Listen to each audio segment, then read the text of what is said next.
भारत छोड़ो न्याय यात्रा में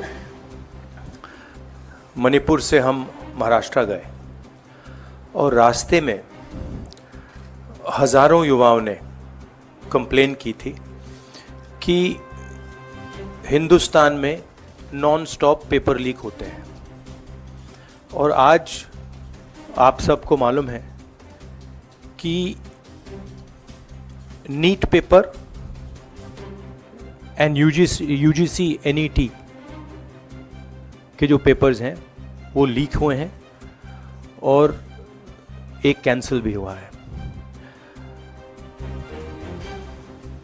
कहा जा रहा था कि नरेंद्र मोदी जी ने यूक्रेन की लड़ाई रोक दी थी। मतलब एक ऑर्डर देके जो रूस और यूक्रेन के बीच में लड़ाई चल रही थी उसको रोक दिया था, ब्रेक लगा दी थी। इजराइल और गाजा के बीच में जो लड़ाई चल रही थी उसको भी नरेंद्र मोदी जी ने रोक दिया था। मगर किसी ना किसी कारण जो हिंदुस्तान में पेपर लीक हो रहे हैं उसको नरेंद्र मोदी रोक नहीं पा रहे हैं या रोकना नहीं चाहते हैं। नुकसान स्टूडेंट्स का होता है। जो हिंदुस्तान के स्टूडेंट्स हैं, मैं जानता हूं कि आप इन एग्जाम्स के लिए महीनों सालों काम करते हो।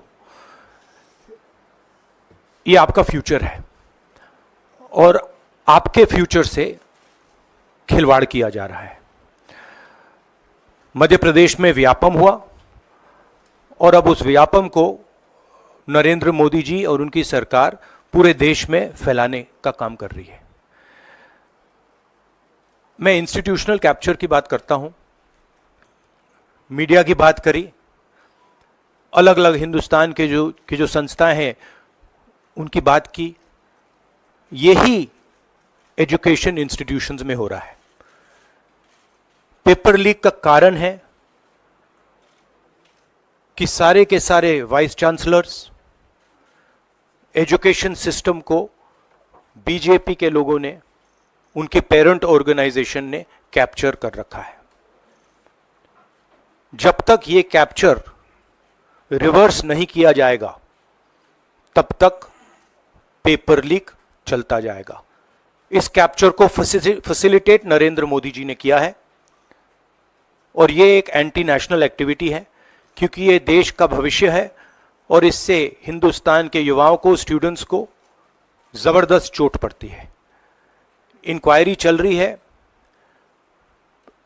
एक को आपने कैंसिल कर दिया है, अब पता नहीं दूसरे को कैंसिल किया जाएगा या नहीं किया जाएगा।